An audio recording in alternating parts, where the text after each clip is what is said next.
Shaka, I want to talk to you about Jordan Pickford. Everton playing Fleetwood Town today. Everton win, but Pickford conceded two terrible goals. The first one, down in at the back, and the second one, I still don't know quite how he doesn't save it.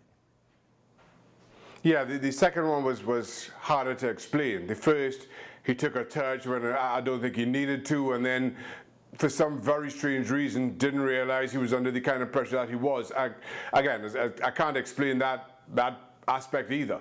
But the second was just confusing in how he started to come for the cross, then found himself in no man's land, then started to backtrack, and then the shot in itself was a savable one. And he threw this weird arm at it, and it looked as though he batted down into the goal as opposed to trying to tip it over the crossbar, which I can only assume is what he was trying to do.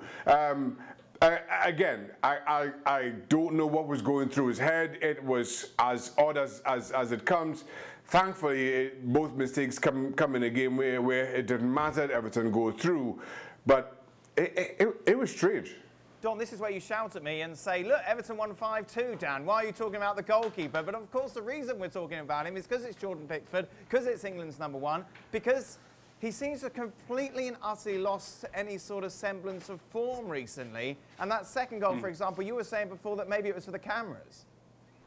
I think that's what Jordan Pickford does. I was chatting to Peter Schmeichel last season, and we were talking about Jordan Pickford, and we both come to the conclusion that he's too emotional. When Jordan Pickford has a really good game, he's high-fiving his centre-halves and he's jumping up and down and he's all over the place.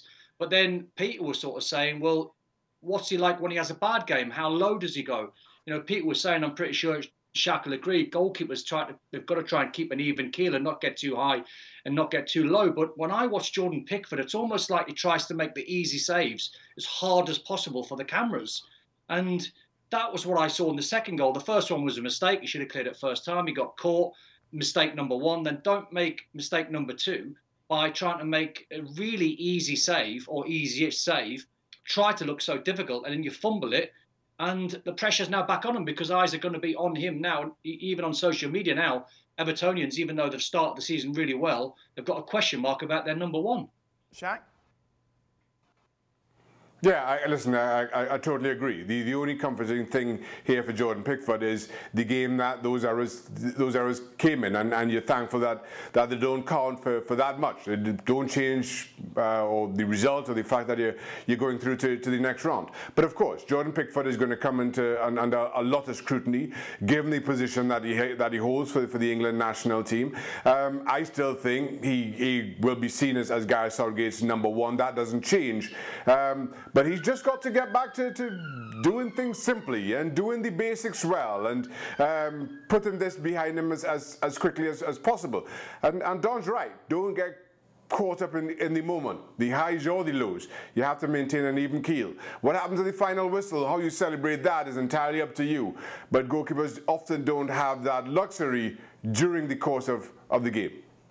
I mean, when we drew 4-4, Shaq, against Charlton, and you let 4 goals in, you didn't get too low, did you? Not at all. I was the same throughout, Don. Thank you very much, gentlemen. More from the boys and Shaka's crazy loud house on Extra Time. Thanks so much for watching ESPN on YouTube, and for more sports highlights and analysis, be sure to download the ESPN app, and for premium content and live streaming, subscribe to ESPN+.